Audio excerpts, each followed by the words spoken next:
I'm seeing it as being a different kind of magic carpet, a kind of mothering, because although I remember the traumas, they live in me, still none of them inhabit me through inner senses. They can't roar at me inside in technicolor and sound.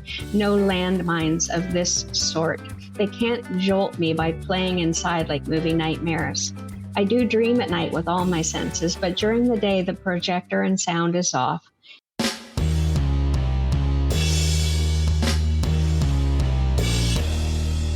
If you would like to support the efforts and research we are doing here on this podcast, please go to podcast.discoveringyourmind.com and become a monthly supporter. We greatly appreciate your support. Thank you. Aphantasia is a condition characterized by an inability to visualize mental images in one's mind. If you have just discovered that you or someone you love has aphantasia, or if you're just fascinated by the subject in general and love learning more about it, you are in the right place. The Discovering Your Mind podcast delves into all aspects of the mind's eye, including aphantasia, hyperphantasia, and everything in between. Welcome to the Discovering Your Mind podcast, brought to you by shanesbraindomain.com. I am your host, Shane Williams, also known as Shane's Brain. And today we're talking with the one and only Drew Lamm, who I just met, and we are so happy to have her on the show. How you doing there, Drew? I'm great. Thank you. Fantastic. Good to hear. All right, why don't we just start out with you telling us a little bit about yourself and what you do for a living? I started out teaching, and I was a middle school and high school teacher.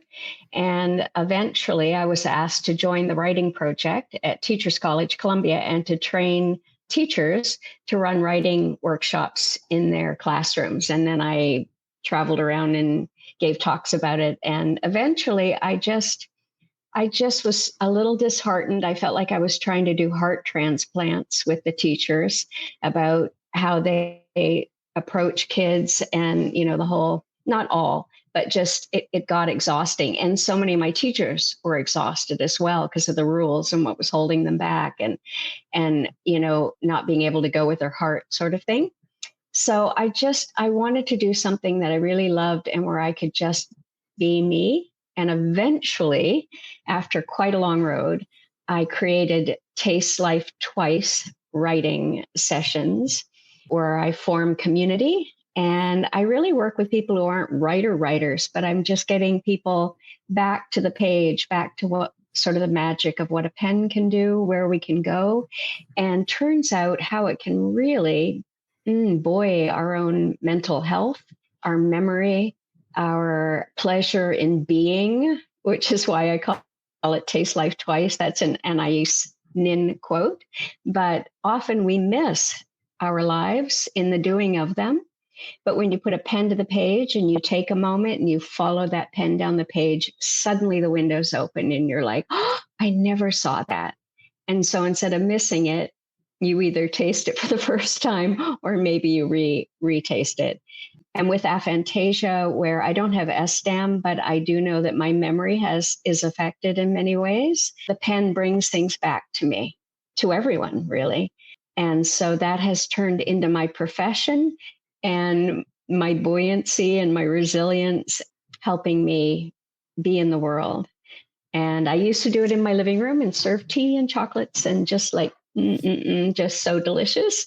And then COVID came and I shifted to Zoom and everybody shifted with me. And now I stayed on Zoom. And so clients can come in from anywhere.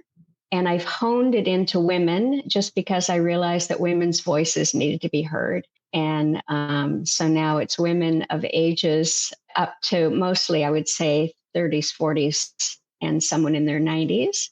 And one last thing, I work with young adults who are high risk at a psychiatric hospital, and I Zoom into them once a week and lead a writing session with them. Okay, very cool and very, very well said and well put. I am a writer as well, so I am intrigued by that aspect of it, and we're going to talk more about that. I appreciate that. All right, what about other hobbies, other interests that you have? Well, let's see. I love strolling and lollygagging and wandering. And I especially love to just go to the shore and just get dreamy. And I love beauty. And I often wonder if that's because I have aphantasia. I'm so aware of like design and patterns and shadows. And often I'll be walking with a friend and I'll go, oh, look. And they'll go, oh my God, how did you see that? Last Friday at the farmers market, they had put up a dance floor and a tent for a wedding that was happening. Some great music came on. And so a friend and I just went over and just started dancing in there. And the way the light and the sunlight was, the trees over top of the tent had these amazing shadows. So and that was when she said to me, I didn't even notice that. And I was like, camera out, taking all the photos, just absolutely reveling in it. Very cool. Again, I'm very similar in that way. Every morning I do what I call my wander ponder, where I go out and I walk around and I listen to uplifting things and I go inside and experience myself. So I'm just relating to a lot of what you're saying. Well, it's interesting because I find that often I think that I'm going to listen to something, but then I don't want to. I love to listen to quiet. Like I've realized lately, I listen to quiet. And if I'm on the porch and the neighborhood goes quiet, I stop everything just to listen to it, before the next mower or dog or whatever. Or if I'm driving in the car, I'll have tunes on and I'm just loving them and stuff. And then the minute I turn them off and the silence comes in, I feel my whole body go, oh. Yeah, I agree. I do both as well. There's nothing like silence. Why don't you just tell me your story about when and how you found out about aphantasia? So one of my favorite podcasts is Nothing Much Happens by Catherine Nicolai. I think I'm saying that right. And she writes these little moments from a little village of nothing much that she makes up. And they're basically nothing scary is going to happen. It's just going to be the bookstore is closing and she's going to make a cup of tea and then she's going to curl up in the windowsill. And she reads it twice, the second time slower. She has nothing interrupting you. And I just fall asleep to these delightful stories. And I noticed that she was on a podcast and I was like, oh, I'd love to know more about her. What is, who is she? So I listened to the podcast and I've forgotten it now, but in the middle of it, she said she had aphantasia and I've never heard of such a thing. And then she started to describe it and she was describing me. And I was like, wait, what? This is a thing? I was like shocked. And it wasn't that long ago. I feel like it's just been maybe 3 years for me, 2 maybe. And so then, deep dive, found Facebook group. I think the Facebook group, I find them very useful for groups of people finding each other. And then I just started reading and, now I know I'm a 5 sense, including lately, I think through you, I learned that do I go in and feel the deep grief of a past? And I think, no, I think I remember the sadness. And I certainly feel it in the moment, but I think everything has to happen in this outside place for me to experience it fully. And I write very visually so that, anyone in any of my writing sessions are like, yeah, you don't have aphantasia. Look what you just wrote. Right. And I'm like, I completely do. I'm writing it so you can see it, not realizing that you could have seen it if I just said red ball. I'm making it so you can really see it. Right. All right. I understand that you wrote a song about your hometown. Can you tell us about that? Yeah. So I grew up in Guelph, Ontario, Canada, on Water Street.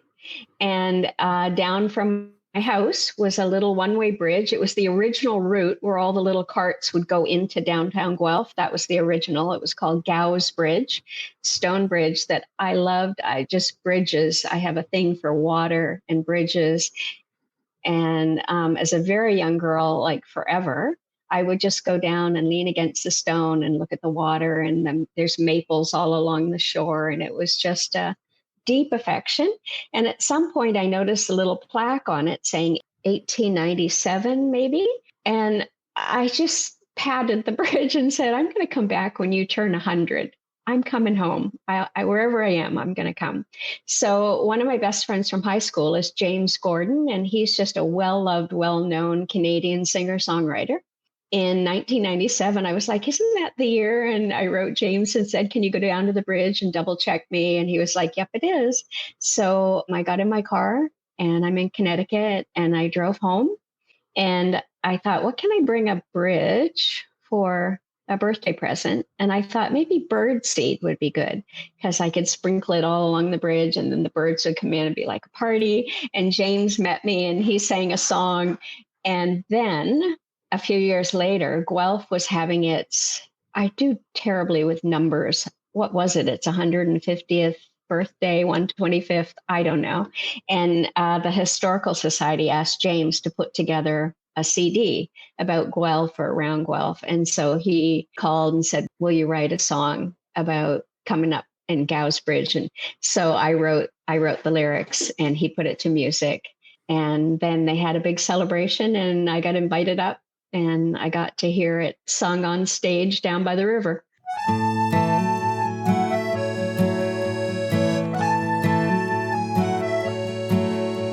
When I was young on Water Street, just down from John McCrae, I'd stroll myself along the speed to the bridge we called One Way.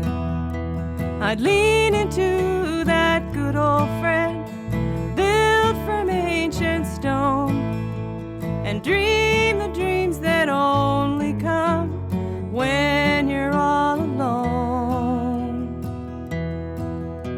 I'd watch the water pass below the maples on the shore, the water bubbling on the stones would whisper life holds more.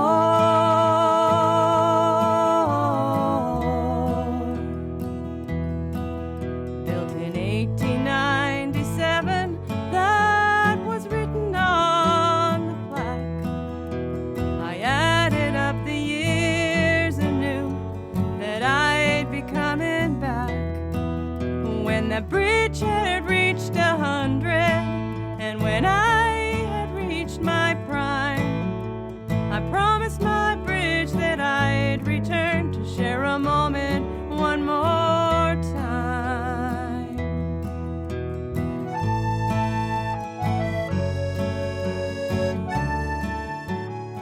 When you wrote that song, had you learned about Aphantasia yet? Were you aware of that at all? No. Okay. Nope. Okay. So if you can, now that you're aware of it, do you know what's happening in your mind when you're writing? Could you describe that at all? And I think about this all the time. I've started calling it think seeing because I can come down the hill on Gordon Street and turn left into Water Street. And like, I think that I'm seeing the maples along the shore and that the stones along the river and how they're pointed up. And I remember that I wanted to sit on the edge, but it was too pointy, and the grass where the bagpiper used to play, and the bench, because he used to put his equipment on the bench, and the house to the left that has faces that are carved out of stone. Now I've been home enough that I think I'm remembering. So I'm not going to a file that's a movie. I'm not going to a file and flipping through photos, but I have taken photos and I fall in love with geography, and I'm particularly in love with this street of mine and the bridge and the swings where I would swing. So, now that I know, I'm like, it's like seeing, this is going to sound like it doesn't relate, but maybe it does. I don't know. But the first time I saw, those little cellular things that have been in the skies at night, they're like a little train car where they just float past you, or it's like a bunch of kites, rectangular kites all connected. Do you know what I'm talking about? I was out walking. Okay. I was out walking and it was like magic. I'm like, where there was no one around. And I'm like, what is happening? And it was just this very quiet little train car parade of lights going past me. And someone told me it was a cellular thing. Anyway, I went, oh, that's like my thoughts, like these quiet little drifting things that go by that are, full of stuff, but I'm not hearing. And visually, I think it's like magic. I really do, because how would I have ever known I wasn't seeing? Because the way I think, see, and yet, if I go to a place once or twice, I won't be able to do that. But then if I'm writing a piece, I'll just fill it in with things that I know from the world. It's like a piece is like a dollhouse, and I can just pull whatever I want to that I do remember. So I think it's so mysterious. And then when I think of closing my eyes and not having the quiet and the stillness and the peace and the dark to just be wrapped in, I would miss it. I think I would miss it so much. I think I'd feel bombarded. So I might have gone off topic there, but I think about it all the time. Every day I think about it. How is this happening? Yeah, that's a great description. And that's why I love talking to other people with aphantasia and asking that question, like try and describe it, because I have such a hard time describing it. And I love to hear other people attempt to, because it is very mysterious in a lot of ways. But I love how you say it's magic. I've never heard anyone say that before, and that kind of gave me chills. I love that. That's great. All right. Would you be willing to share one of your writings about aphantasia? Yeah. And of course, that's how I make sense of my world, is pen on page. And once I realized I had aphantasia, I was just writing away. So this is one of those. Aphantasia quiet. Once upon a time, I was just a regular woman watching, say, a girl speed past on her bike, feet raised off the pedals, legs splayed in a V, a train whistling in the distance. I'm attentive to the world outside me, like my cat spotting a vole in the ivy. I'm alert, soaking in whatever's around me. I'm attuned to beauty, and I love actual silence. I expand and resonate to hear it. And then a dog barks, neighbor starts a mower. I lower my head, returning to the piece I'm writing. Apple I'm nibbling, my breathing. But whatever the noise is outside, whatever activity is happening there, it's quiet inside me. My superpower is inner stillness and silence, visually and auditorially. Even these words drift through like clouds. Inside, there's no spoken word, sound, or images. No movies playing in here. Inside, it's rich, dark space. All that I see and hear is out in the world. So I'm highly present and aware, attentive to what's around me, as this is my only touch into all my senses. Not one of my senses is replicated in my inner world. I had no idea this was unusual. And yet I may create a red and white checkered picnic blanket with a tan basket lid open, revealing crimson cherries, shine glinting off them from the sun, beneath a willow beside a stream where a yellow rain hat floats past. As I pass a strawberry sandwich to Alice, light blue dress, leaves tangled in her blonde curls. She waves away the sandwich to twirl in her dress in the grass. A robin chirps, and now, of course, a white rabbit trots past, tipping his head, ears flopping to the side, and gestures to a hole where he vanishes. I saw none of this, and yet I wrote it. I followed no visuals, saw nothing, but here it is. So I did, somehow. I know willows, streams, rain hats, the story, and so off I go. Actually, I don't always know the story. I write with a blind and deaf mind's eye. Well, perhaps you heard the robin and saw Alice twirl. Did you? Did you see the yellow rain hat drifting past, turning in little eddies? I didn't. I sense, see, think, see, remember, see. I see and hear through dark silence that rivers through me. I feast on quiet as I create the rabbit who I can't see or hear as he scurries past, paws crunching in dry leaves, in his white and black checkered vest, checking his watch, tripping on a tree root as he mutters and sneezes. I've only been known, I've been let out of the universe inside my mind for a short while. I'm writing my way through this, seeking light at the end of this tunnel, this place where there's no key or potion to bring me to the world others inhabit. I felt left out, disappointed, grieving, and also curious, curiouser and curiouser. I'd love to time travel, airlift down wherever I wish, envision a cafe in Italy, close my eyes, sit in the sun, sipping a cappuccino inside my mind. How astonishing. And I can't. So I search for what this means in the gift column. I've been rattled to my core by terror, trauma, and for me, it's all back there. I'm here. I remember, and I'm quiet. Feelings may besiege me here and the present, but my outer senses are offline inside. I've been through major trauma, have stuff to work through, but it happens in this quiet memory I have. Sometimes I'm riddled with anxiety, but this happens in visual and auditory silence within me. I process past pain in quiet. I thrive in this silence, this lack of inner bombardment. And so the despair that appeared when I first realized what I do not experience or have is donning a cape. I got a little teary when I read that to myself. I was like, it's so true. Today, I feel the soft cloak of aphantasia silently wrap around me. I'm seeing it has been a different kind of magic carpet, a kind of mothering, because although I remember the traumas, they live in me, still none of them inhabit me through inner senses. They can't roar at me inside in technicolor and sound. No landmines of this sort. They can't jolt me by playing inside like movie nightmares. I do dream at night with all my senses, but during the day, the projector and sound is off.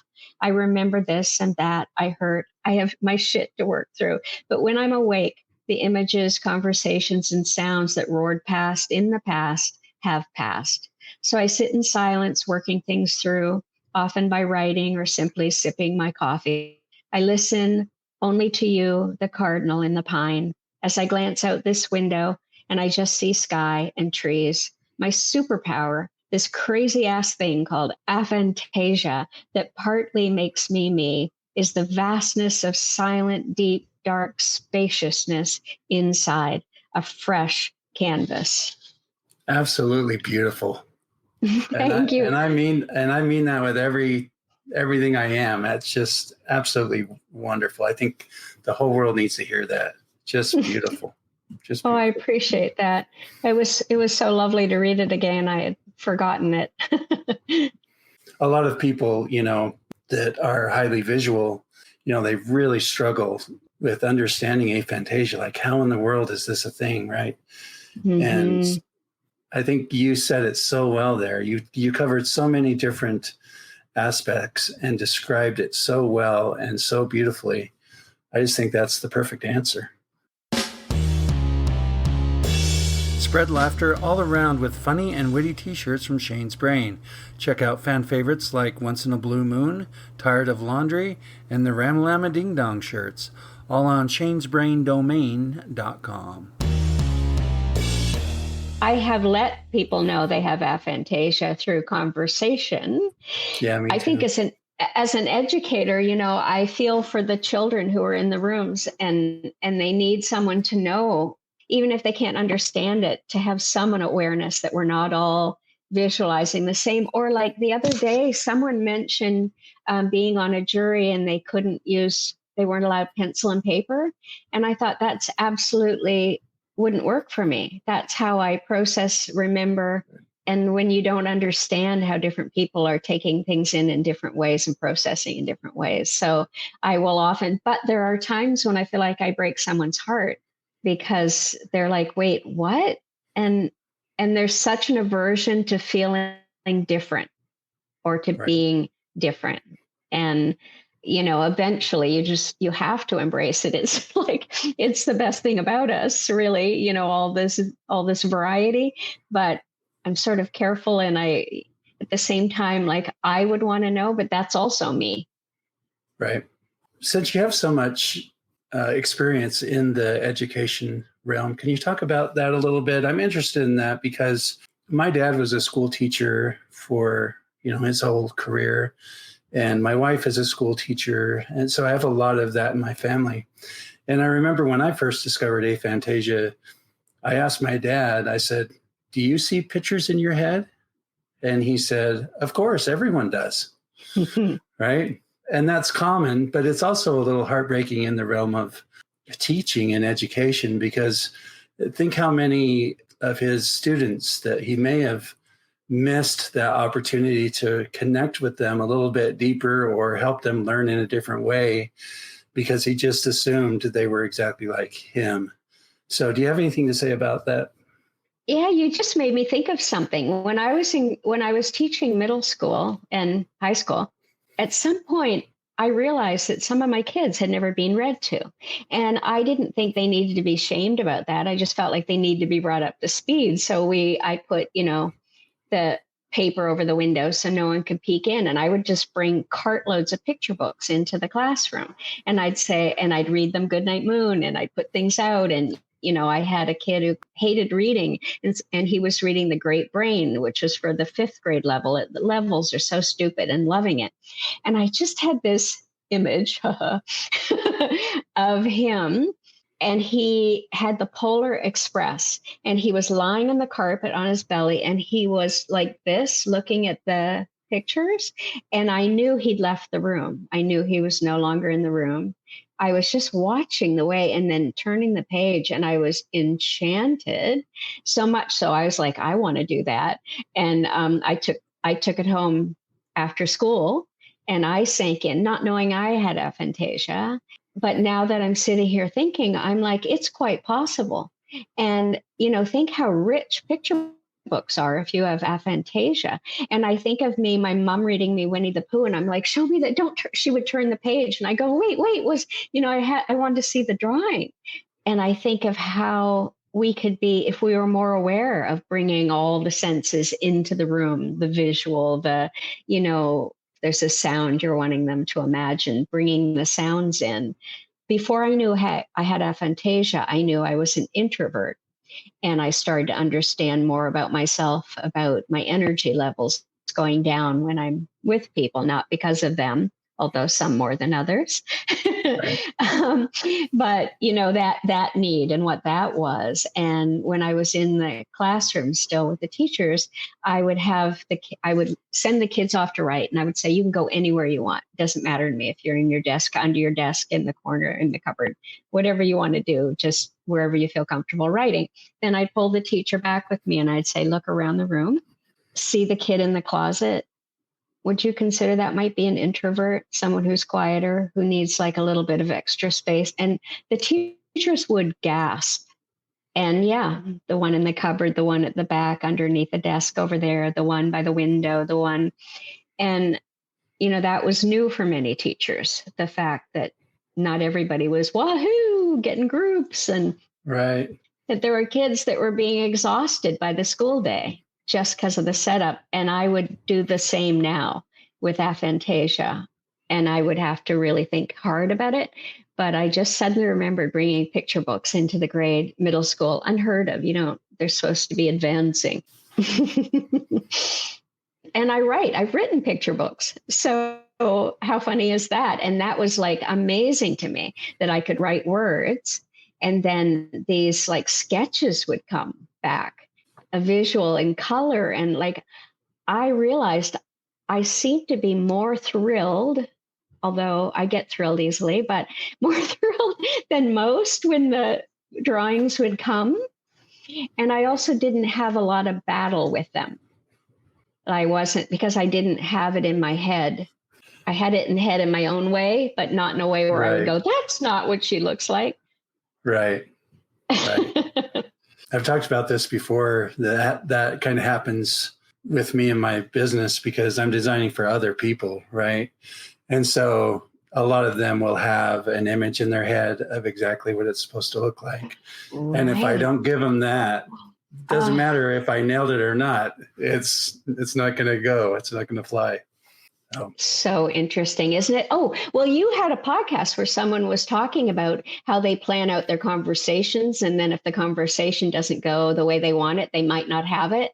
I was fascinated by that because, of course, I don't do that. I just go right in and here I am. Right. You talked a little bit before about how you teach people to follow their pen or following your pen when you write. Please talk a little bit more about that. I love that concept. It's a good segue because I feel like so many of us really got crushed in school where people were making writing as though it was the right way and the wrong way, and as if the grammar and the spelling was what it is.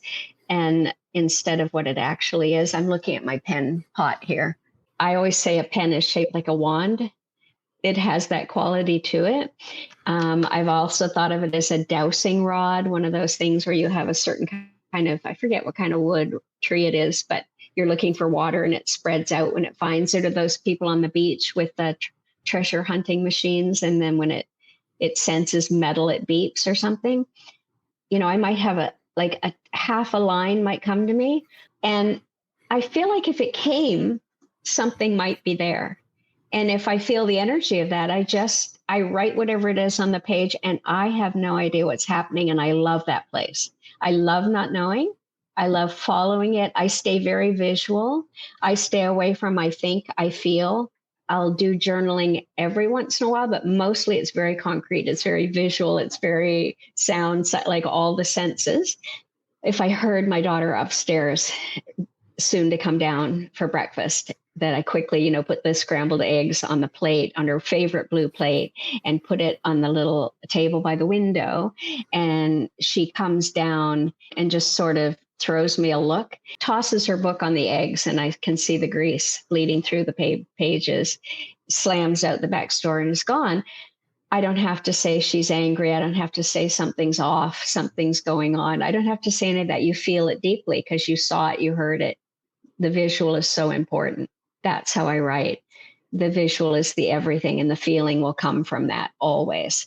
For me to go on and on about people being angry or mean or fights or any of that will mean nothing to you, but you might remember the grease bleeding through the pages. You might remember the slam of the door.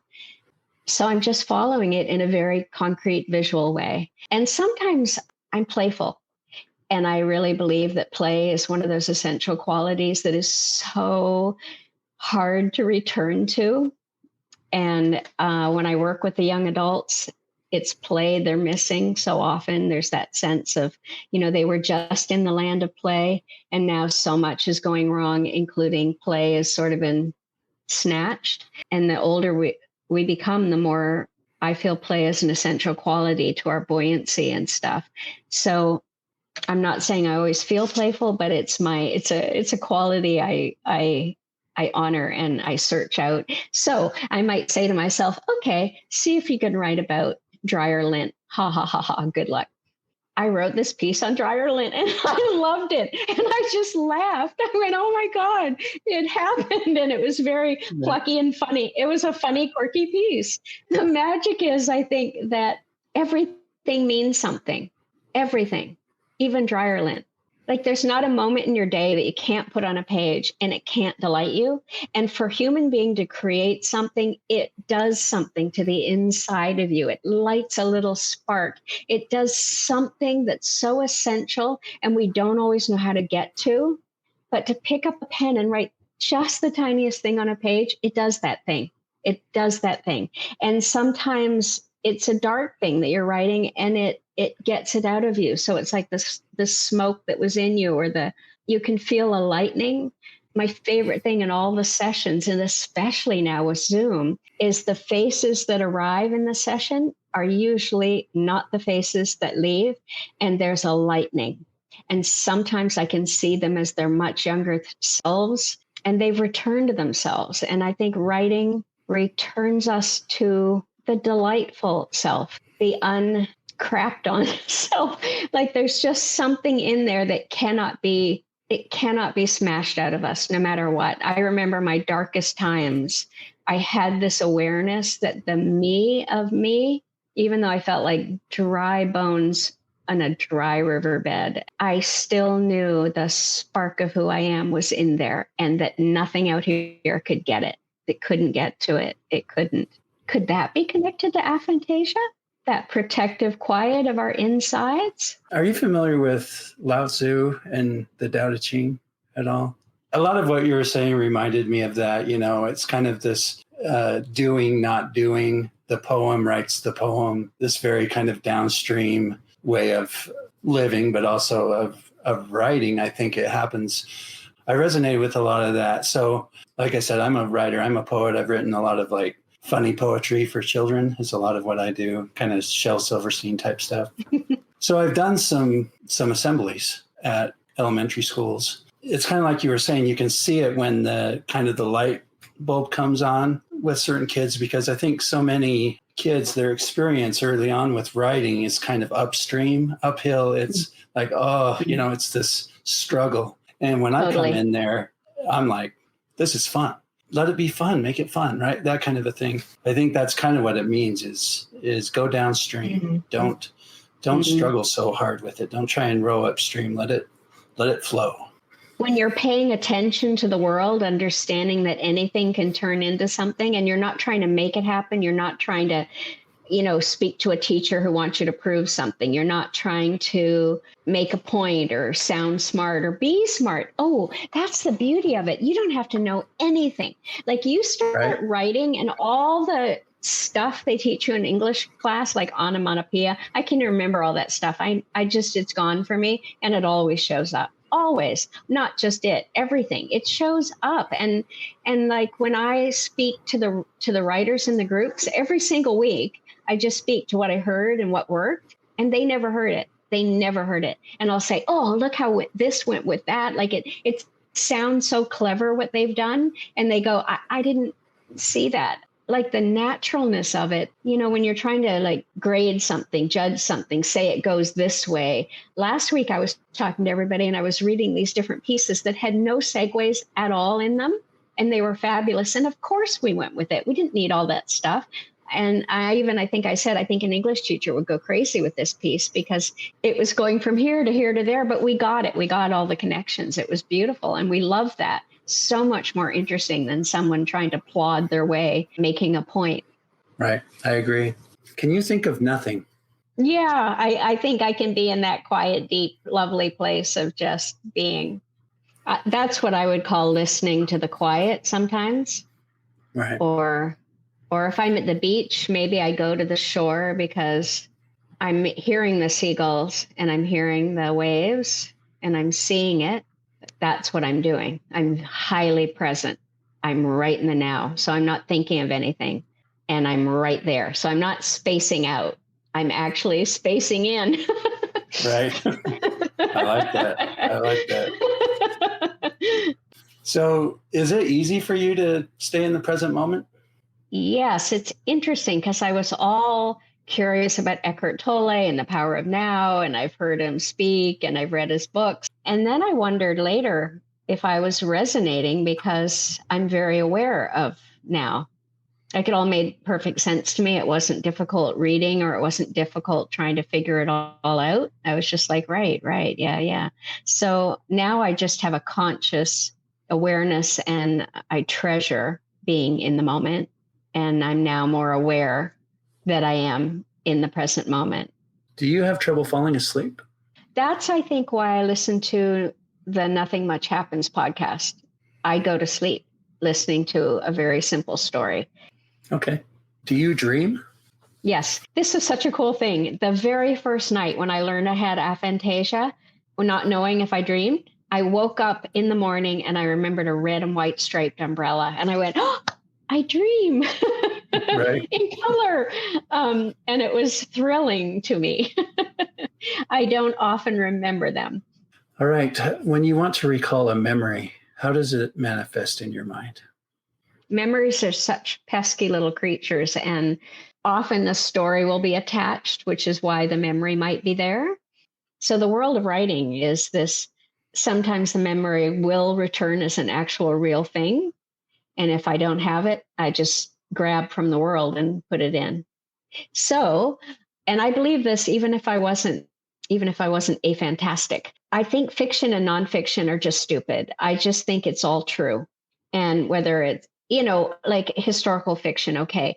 But in general, when you're writing something, if I need to put in the cup being thrown into the sink and smashing and it never happened, it's probably aids to the truth of the moment. And so I think we get all wound up in fiction, nonfiction. And I'm just like, oh, don't worry about that. Just write to it. And maybe part of that's because I don't remember all the details. So I pull them in. I pull in what I need from the world. I love that. What comes to my mind is I've done some stand-up comedy. I don't consider myself a stand-up comedian, but I have done it. I've dabbled in it. And to me, a joke is a joke, right? And so you'll pull a little string of something that really happened, But then, as Yep. far as joke writing goes, I just make up all sorts of stuff because it's funny, right? And it goes where I want it to go and stuff like that. And so a lot of times after the shows, people will be like, did that really happen? No, it didn't. But it's still like, I like what you said about that though. Like, it's still so real to me. It's still so much of who I am. Like those jokes are like, they're me, even though they're not real. Yep. They didn't really happen. They're still part of me.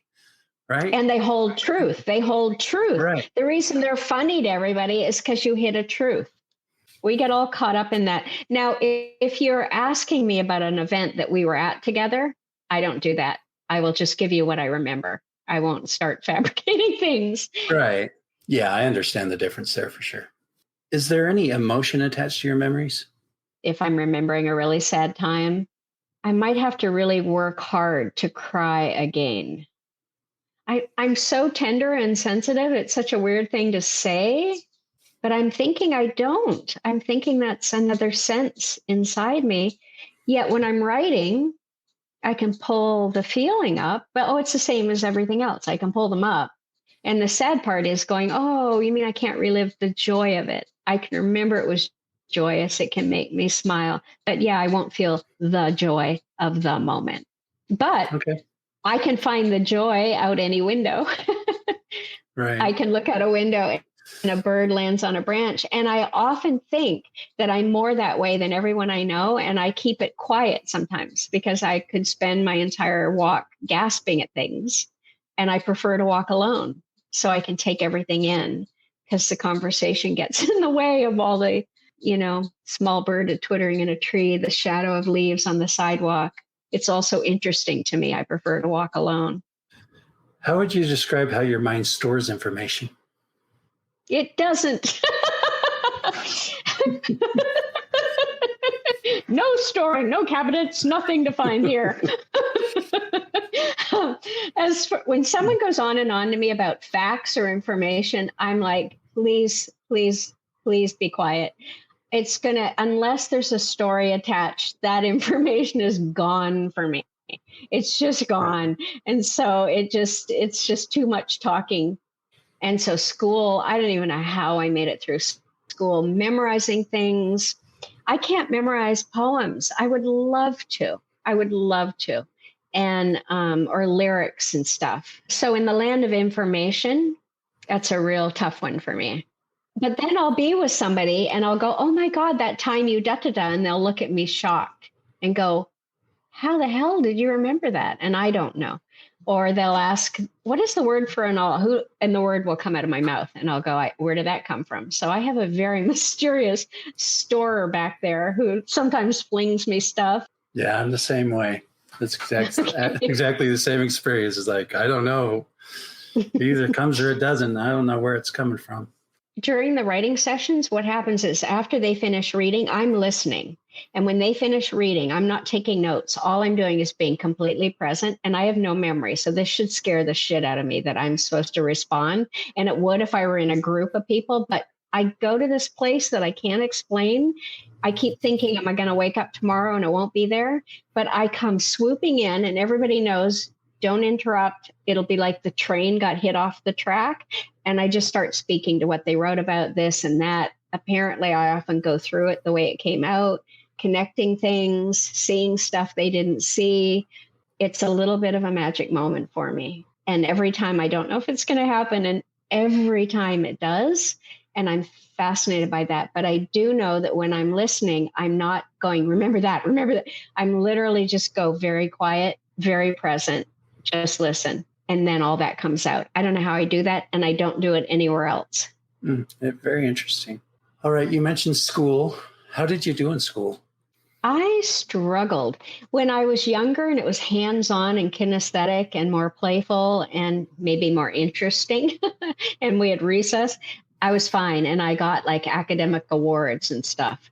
But then I hit grade 6 and new math came in and something changed, and I didn't fail. I had a perfectly fine grade, but I didn't get academic award. I wasn't up there with Joanne and Elaine and Ricky.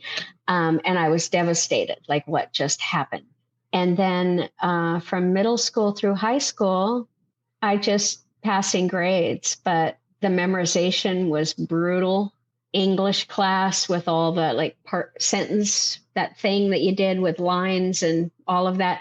Or they would have us read these boring things from an SRL lab thing on cards that didn't interest me, didn't have anything. I would never have chosen them. And I found answering the questions boring, and math, forget it. Like I literally remember my last math class walking out the door, and it was like I had been in prison and someone opened the door and said, "You can get out now." Same. It's like, holy mother. The idea, why aren't we finding out who we are and what we love and where our interests are, and like helping everybody move in the direction of who we are, what we love, what we feel like, sure, have a sense of like a banquet table. So you understand what basic math was, and, but come on, torturing us all that time.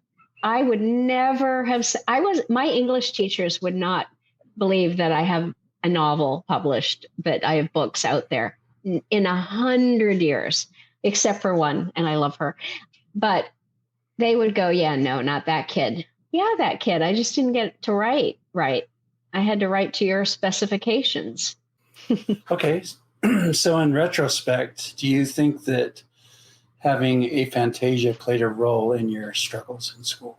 Yeah, I'm guessing it had to do with the memorization. If you can memorize, you can look smart. It's such an easy way to look smart, memorizing. Yeah, that's right? what testing is. They're just testing your memory. Yeah. So I would think so, yeah. And like, I didn't understand that some of the kids could actually reference inside their head and pick stuff up. And, to have aphantasia, you're in the moment, you're on your feet, you have to work with what you've got. You're having to really play the game in the moment. And you don't have a lot of cheat sheets. And then sometimes it's such a pain because I'm having to hook something up again, and I have to relearn how to do it instead of just, I learned it already and I need to get the movie of how I hooked it up before. I have to hook it up again and relearn it. And I'm like, this is such a waste of time. So it sort of can be a superpower. It can be a like, ugh. If you were to try and give a general description of how your mind works, how would you describe it? I think I was thinking just then that it doesn't have a lot of rules, and it doesn't have like a lot of obstacle courses, and it doesn't have a lot of this key goes in that. And I feel like it has a lot of freedom to go where it wants to go and to make the associations it wants to make. Like, I don't know if it's a gift from the fairies or if it's aphantasia, but I'm not mean to myself. And I know I don't have any self-talk anyway, but I don't shame myself for things. There was enough of that in the past, so I'm really reliably kind. And so maybe my mind knows I can try this or try that or go over here or go over there. And I'm not tripping over the furniture in there. Maybe I have less intrusive thoughts. I'm not sure. Is there any other either upsides or downsides that you can identify and talk about, either upsides to having aphantasia or downsides to having it? Well, I like getting into bed at night and closing my eyes and not being bombarded. I like that at any moment in the day, if I need to, I can close my eyes and I can just have a moment of quiet. It doesn't mean my thoughts might not be racing or I may not be experiencing anxiety, but it feels like you've got the magic wardrobe. You can just step into it for a minute. I don't know how I'd feel if I couldn't get away from things and visuals and whatever. That seems hectic. It's interesting to me that my love of quiet mirrors the quiet that I am, that I'm noticing quiet in the world. Or like if I'm at the beach, I want to go down where the radios aren't playing and the people aren't shouting. I want to go to the quiet end. I can still function with noise. It's my preference. And since I've realized I have it, I've felt happy about the quiet part. At first, I went through that. I want to try it too. At first, I felt like all the kids lined up. The teacher had party baskets at the desk. We were all like, woohoo! And everybody, I got mine. And they were running back to their desk. And when I reached her, she went, oh, sorry. I'm not. I don't have one. I went back to my desk and everybody's around me playing, hearing, and I'm just like, oh my God, it's so unfair. That's how it felt. Yeah, that's a great analogy. So I looked out the window instead, and like, Right. And I would really like to try it out. Like if you said to me, I'd say, bring it on gently. But yeah, let me try it. Of course I want to try it. But if you said, if you try it, it's like the fairy tale. If you try it, you must keep it. I would say, oh, I think I'll stay here. Okay. All right. Very good. Well, that is pretty much it. Is there anything else you would like to talk about or say before we sign off? If anyone wanted to take a writing session with me, I'd be thrilled. I love working with women and writing in the page. And it would be cool to have anyone, but it would also be cool to have anyone with aphantasia. And I just put that out there. All right. Welcome. And I'll put those links in the show notes. So hopefully perfect. we can get some people to you that way.